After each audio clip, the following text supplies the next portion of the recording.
यदि आप कश्मीर घूमने की योजना बना रहे हैं तो आप यह ज़रूर प्लान कर रहे होंगे कि कश्मीर के श्रीनगर की डल झील में पानी पर तैरते हुए शिकारे अर्थात छोटी नाव में आप कम से कम एक बार बैठकर डल झील की सैर ज़रूर करेंगे। यदि आप डल झील में स्थित शिकारे में घूमना चाहते हैं तो हम आपको इस वीडियो में शिकारे से जुड़ी सारी जानकारी विस्तार से देंगे, परंतु उससे पहले यह ज़रूरी है कि आप कश्मीर यात्रा से जुड़ी हर छोटी से छोटी जानकारी इस वीडियो से प्राप्त कर लें ताकि आपकी यात्रा में कोई परेशानी ना आए। जम्मू कश्मीर की गर्मियों की राजधानी श्रीनगर देश का एक प्रमुख पर्यटन स्थल है। यदि आप धरती का स्वर्ग अर्थात कश्मीर घूमने की योजना बना रहे हैं तो श्रीनगर कैसे पहुंचे, ये आपके सामने सबसे बड़ा सवाल होता है। श्रीनगर तक सीधी रेल सेवा नहीं है, यहाँ केवल सड़क और वायु मार्ग के जरिए ही पहुंचा जा सकता है। झेलम नदी के किनारे बसा श्रीनगर डल झील खूबसूरत गार्डन और हाउस बोट के लिए प्रसिद्ध है। श्रीनगर में स्थित डल झील चारों ओर से मुगल गार्डन से घिरी है और इसमें हाउस बोट स्थित हैं तथा शिकारे चलते हैं। गौरतलब है कि श्रीनगर सड़क मार्ग के जरिए पूरे देश से जुड़ा हुआ है। श्रीनगर बस के जरिए आसानी से पहुंचा जा सकता है। श्रीनगर तक दिल्ली, पंजाब, हरियाणा आदि कई शहरों से सीधी बस सेवा है। इसके अलावा जम्मू शहर से भी सीधी बस सेवा श्रीनगर के लिए है। सड़क के रास्ते अगर आप श्रीनगर जा रहे हैं तो आपको जम्मू होकर ही जाना होगा। श्रीनगर दिल्ली से लगभग 859 किलोमीटर दूर है तथा दिल्ली से श्रीनगर का बस का किराया लगभग 1250 रुपये है तथा 18 से 19 घंटे का समय यात्रा में लगता है। इसी प्रकार जम्मू से श्रीनगर 266 किलोमीटर दूर है तथा बस का किराया 230 रुपये है। बस द्वारा जम्मू से श्रीनगर पहुंचने में लगभग 7.5 से 8 घंटे का समय लगता है। सड़क मार्ग से श्रीनगर जाने में हालांकि समय ज़्यादा लगता है, लेकिन रास्ते में मिलने वाली प्राकृतिक खूबसूरती आपकी सारी थकान मिटा देती है। ऐसी अद्वितीय प्राकृतिक खूबसूरती का लुत्फ आप हवाई यात्रा में नहीं उठा पाएंगे। आप जम्मू तक ट्रेन से भी आ सकते हैं, परंतु जम्मू से श्रीनगर आपको बस या टैक्सी से ही जाना पड़ेगा क्योंकि श्रीनगर तक रेल सेवा नहीं है। श्रीनगर बस स्टैंड पर उतरने के बाद आप ऑटो रिक्शा या टैक्सी से आपकी होटल या हाउस बोट तक पहुंच सकते हैं। ऑटो रिक्शा का किराया बहुत कम होता है जो कि दूरी के आधार पर लिया जाता है। एरोप्लेन से श्रीनगर पहुंचना थोड़ा सा महंगा ज़रूर है, लेकिन सबसे बेस्ट तरीका यही है। श्रीनगर तक भारत के लगभग हर बड़े शहर से उड़ान सेवा उपलब्ध है। एरोप्लेन के जरिए दिल्ली से नॉन स्टॉप फ्लाइट से श्रीनगर पहुंचने में करीब 1.5 घंटा लगता है। यदि आप 2 से 3 महीने पहले फ्लाइट का टिकट बुक करा लेते हैं तो दिल्ली से श्रीनगर का नॉन स्टॉप फ्लाइट का किराया केवल 2500 से 3000 रुपये पड़ता है। यदि आप 1 या 2 स्टॉप फ्लाइट चुनते हैं तो किराया और भी कम हो जाएगा। एरोप्लेन से जाने में आपका बहुत सारा समय बचता है और रास्ते में कोई परेशानी भी नहीं होती। यदि आपके साथ छोटे बच्चे हैं तो हमारा आपको सजेशन है कि आप फ्लाइट के द्वारा ही श्रीनगर जाइए। Air Asia, Indigo, spice jet, Go Air, air India आदि एयरलाइंस दिल्ली से श्रीनगर के लिए प्रतिदिन कई उड़ानें संचालित करती हैं। श्रीनगर एयरपोर्ट पर उतरने के बाद आपको अपने होटल अथवा हाउस बोट तक जाने के लिए टैक्सी करनी पड़ेगी क्योंकि ऑटो रिक्शा तथा बस आपको एयरपोर्ट पर नहीं मिलेगी। श्रीनगर एयरपोर्ट से श्रीनगर सिटी अथवा डल झील तक का टैक्सी का किराया 700 से 800 रुपये है। आप यहाँ किराया कम करने के लिए बार्गेन नहीं कर सकते क्योंकि यहाँ टैक्सी यूनियन है तथा टैक्सी वालों की मोनोपोली है।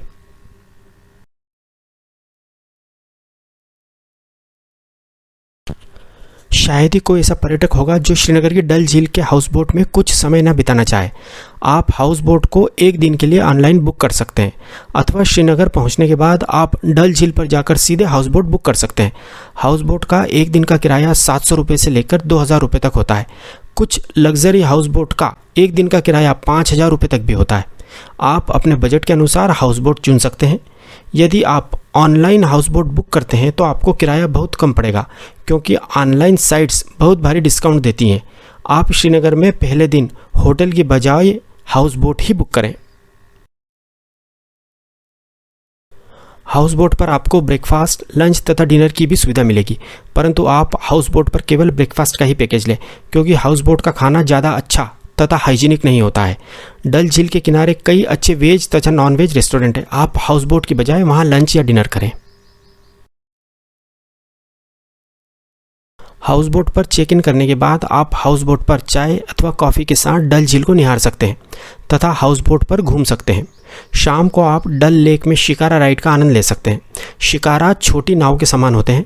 1 घंटे की शिकारा राइड की कॉस्ट 550 रुपये होती है। यदि आप 2 घंटे शिकारे पर घूमते हैं तो कॉस्ट 800 रुपये होती है।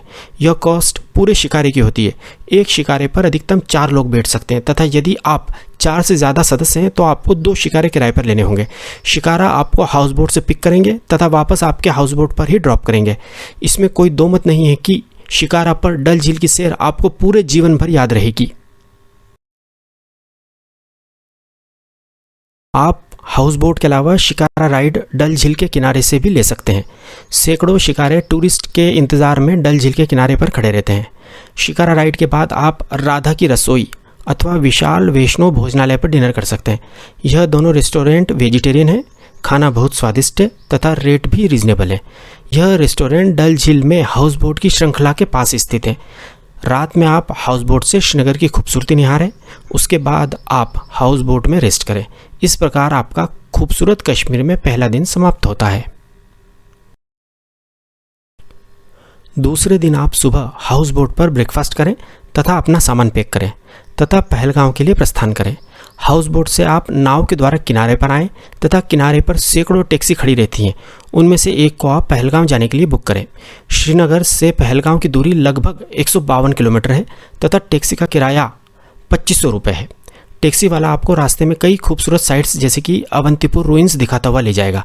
अवंतीपुर रुइंस 1100 साल पुराना राजा अवंती वर्मन द्वारा निर्मित भगवान विष्णु का मंदिर है। हालांकि यह मंदिर टूट फूट गया है परंतु फिर भी देखने लायक है। पहलगांव पहुंचने में आपको 5 घंटे का समय लगेगा, इसलिए आप रास्ते में किसी अच्छे ढाबे पर लंच कर लें। आपकी टैक्सी का ड्राइवर आपको इस मामले में गाइड कर देगा। यदि आप श्रीनगर से 10 बजे सुबह पहलगांव के लिए निकलते हैं तो आप रुकते रुकते तथा सुंदरता का आनंद लेते हुए भी जाएंगे तो भी आप 3 से 3:30 बजे तक आराम से पहलगांव पहुंच जाएंगे। यदि आपने पहले से होटल बुक कर रखा है तो आप वहां जाएं। यदि आपने ऑनलाइन होटल बुक नहीं किया है तो टैक्सी वाले की मदद से अपने बजट के हिसाब से 800 रुपये से 2000 रुपये पर डे का होटल बुक कर सकते हैं। इसके बाद आप पेमेंट देकर टैक्सी वाले को छोड़ दें तथा होटल में चेक इन करें। शाम की चाय या कॉफ़ी आप होटल के बाहर लान में बर्फीले पहाड़ों को देखते हुए पिए। यदि आपका मन करे तो आप होटल से बाहर वैली में टहलाएं। इसके बाद रात का खाना आप होटल में ही खाएं तथा रात में आराम करें। इस प्रकार आपका मैजेस्टिक कश्मीर में दूसरा दिन समाप्त होता है। तीसरे दिन सुबह पहलगांव में अपने होटल में ब्रेकफास्ट करने के बाद आप होटल से ही चंदनवारी, बेतवा वैली तथा अरू वैली के लिए टैक्सी बुक कर सकते हैं। इन तीनों स्पॉट्स को घुमाने का टैक्सी का किराया 1500 रुपये से 1800 रुपये के बीच है। पहलगांव से चंदनवारी केवल 15 किलोमीटर दूर है। चंदनवारी एक बहुत ही खूबसूरत स्पॉट है जहां से ऊंचे पहाड़, झूमते पेड़ और रंग बिरंगे फूल दिखते हैं। यदि आप यहां अप्रैल से अक्टूबर के महीने में आते हैं तो आपको वास्तव में लगेगा कि आप जन्नत में आ गए हैं। आप यहीं स्थित किसी ढाबे पर लंच करें। इसके बाद आप बेताब वैली जाएं। 1983 में एक बॉलीवुड रोमांटिक फिल्म आई थी जिसमें सनी देओल और अमृता सिंह एक साथ नजर आए थे। उस फिल्म की शूटिंग इसी घाटी में हुई थी। इस फिल्म के नाम पर ही इस घाटी का नाम बेताब वैली रखा गया है। नर्म घास के मैदान और हसीन पहाड़ियों से घिरी यह घाटी पहलगांव और चंदनवाड़ी के बीच स्थित है, जहां से एक मार्ग अमरनाथ मंदिर को भी जाता है। यह एक खूबसूरत और बेहद आकर्षक घाटी है जो हरे भरे घास के मैदान और बर्फीली चोटियों से घिरी हुई है। चंदनवाड़ी से लौटते समय आप बेताब वैली में घूमें।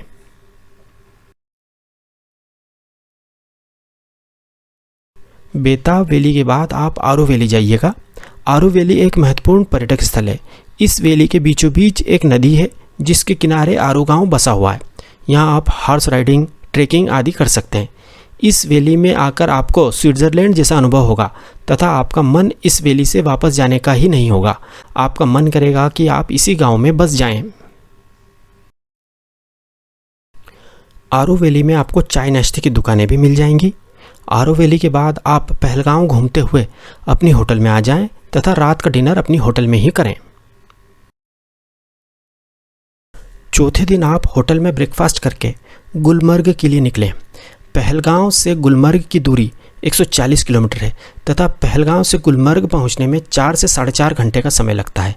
आपको आपकी होटल से ही गुलमर्ग के लिए टैक्सी मिल जाएगी। होटल वाले तत्काल टैक्सी बुला देते हैं। टैक्सी का किराया 2500 से 3000 रुपये के बीच होता है। आप बार्गेन करके टैक्सी का किराया कम भी करा सकते हैं। यदि आप सुबह 10 बजे भी पहलगांव से गुलमर्ग के लिए निकलते हैं तो आप 2:30 बजे तक गुलमर्ग पहुंच जाएंगे। आप चाहें तो रास्ते में लंच भी कर सकते हैं या आप गुलमर्ग पहुंचकर अपनी होटल में लंच कर सकते हैं। यदि आपने गुलमर्ग के लिए ऑनलाइन होटल बुक की है तो वह आपको बहुत सस्ती पड़ेगी, परंतु गुलमर्ग पहुंचकर यदि आप होटल सर्च करते हैं तो होटल वाले बहुत ज़्यादा रेट बताएंगे, जो 3000 से 4000 रुपये तक भी हो सकता है, जबकि ऑनलाइन बुक करने पर उसी होटल में आपको 1500 रुपये में रूम मिल जाएगा। पूरे कश्मीर में सबसे ज़्यादा महंगे होटल गुलमर्ग में ही हैं, इसलिए यहाँ के होटल ऑनलाइन ही बुक करें, अन्यथा ये होटल वाले आपको लूट लेंगे। गुलमर्ग में होटल में चेक इन करने के बाद आप होटल के बाहर प्रकृति की गोद में चाय नाश्ते का आनंद लें तथा कुछ देर होटल के बाहर पैदल ही गुलमर्ग घुमाएं। रात में होटल में डिनर करके सो जाएं। इस प्रकार आपका कश्मीर में चौथा दिन समाप्त होता है। अगले दिन अर्थात 5वें दिन आप अपनी होटल में ब्रेकफास्ट करने के बाद केबल कार राइड के लिए जाएं, जिसे कश्मीर में गंडोला राइड कहते हैं। आप पोनी अर्थात घोड़े पर बैठकर गंडोला राइड के टिकट काउंटर अर्थात स्टार्टिंग पॉइंट तक भी जा सकते हैं। आप गंडोला स्टार्टिंग पॉइंट तक अपनी होटल से पैदल भी जा सकते हैं। यहाँ केवल 20 मिनट में पैदल पहुँचा जा सकता है। आप अपने बच्चों को घोड़ों पर बिठा सकते हैं। यहाँ पर आपको टैक्सी करने की कतई ज़रूरत नहीं है। गंडोला राइड के 2 फेज़ होते हैं। पहला फेज़ गुलमर्ग से कुंगदूर का होता है, इसका किराया 740 रुपये है। सेकेंड फेज़ कुंगदूर से अपर वाथ तक का होता है, इसका किराया 950 रुपये होता है। यह किराया आने तथा जाने दोनों ओर का मिलाकर होता है। यहाँ कुल 100 केबल कार है। एक केबल कार 6 लोगों को ले जाती है।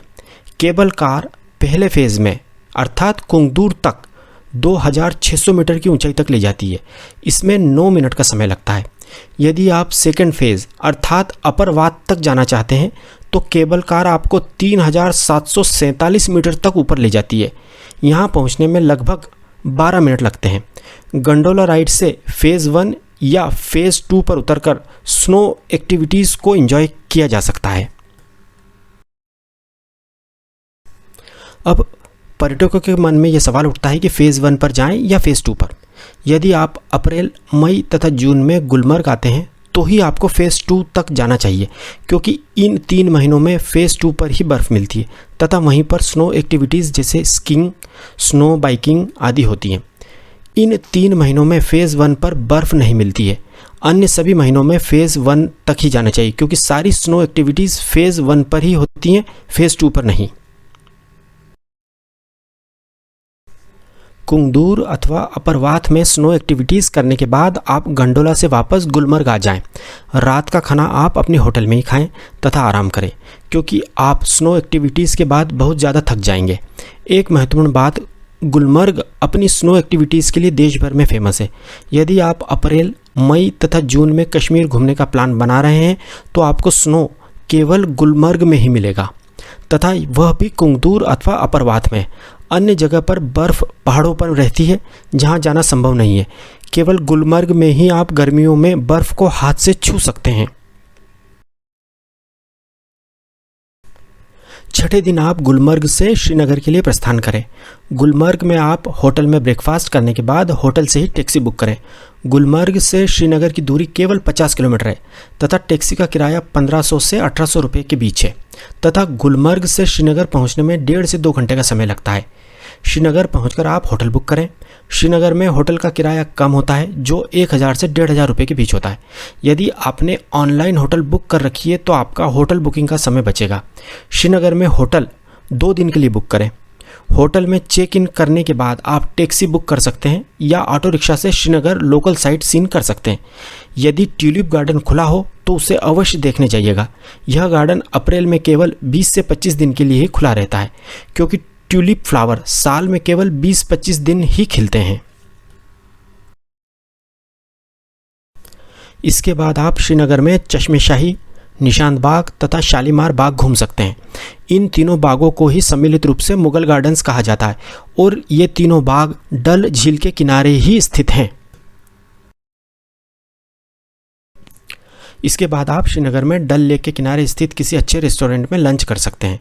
लंच के बाद आप शंकराचार्य टेम्पल देखने जाएं। लौटते समय आप श्रीनगर का हार्ट कहलाने वाला लाल चौक देखें तथा यदि आप शॉपिंग करना चाहें तो लाल चौक पर आप यह कर सकते हैं। इस चौक पर कभी कभी शुक्रवार के दिन पत्थरबाजी भी हो जाती है। यदि ऐसी स्थिति हो तो आप लाल चौक को देखना स्थगित भी कर सकते हैं। बाकी पूरा कश्मीर पर्यटकों के लिए पूरी तरह सुरक्षित है। इसके बाद आप डिनर करके रात में अपने होटल में विश्राम करें।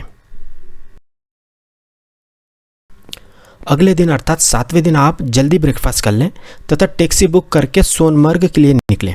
सोनमर्ग श्रीनगर से 81 किलोमीटर दूर है तथा सोनमर्ग पहुंचने में 3 घंटे का समय लगता है।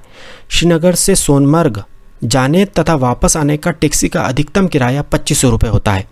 सोनमर्ग के लिए आप सुबह 8 बजे तक निकल जाएं ताकि आप सोनमर्ग 11 बजे तक पहुंच जाएं।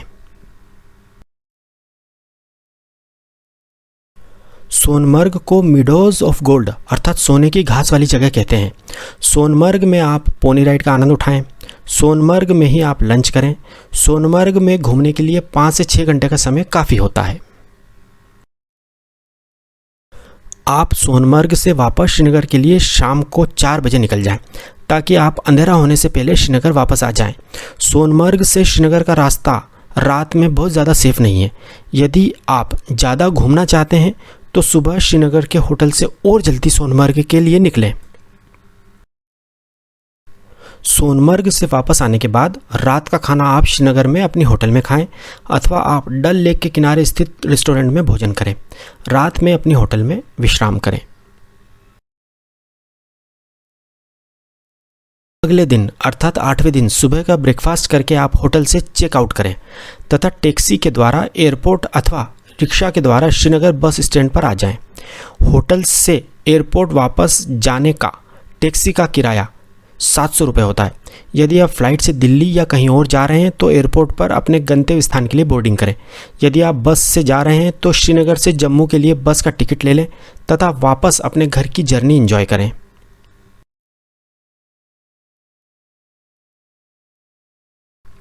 अब हम 8 दिन की इस कश्मीर यात्रा के कुल खर्च पर बात करते हैं।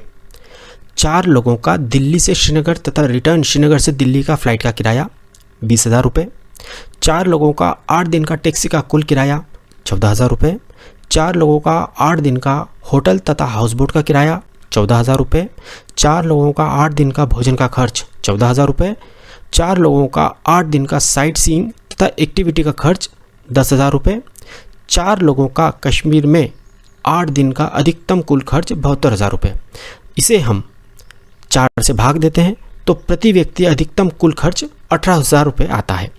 इस प्रकार आप केवल 18,000 रुपये में शानदार तरीके से फ़्लाइट को शामिल करते हुए कश्मीर घूम सकते हैं। यदि आप फ़्लाइट की जगह बस से कश्मीर आते हैं तो प्रति व्यक्ति खर्च घटकर केवल 15,000 रुपये ही होगा। यदि आप ऑनलाइन होटल बुक कर लेते हैं तो होटल का खर्च 14,000 रुपये से घटकर केवल 9,000 रुपये ही आएगा। तो अब इंतज़ार मत कीजिए, जल्दी ही कश्मीर घूमने का प्लान बनाइए और अधिक जानकारी के लिए हमें मैसेज करें। यदि आपको हमारी जानकारी सही तथा उपयोगी लगी हो तो हमारे चैनल एक्सप्लोर इंडिया विद विकास को सब्सक्राइब ज़रूर कीजिएगा। Thank you.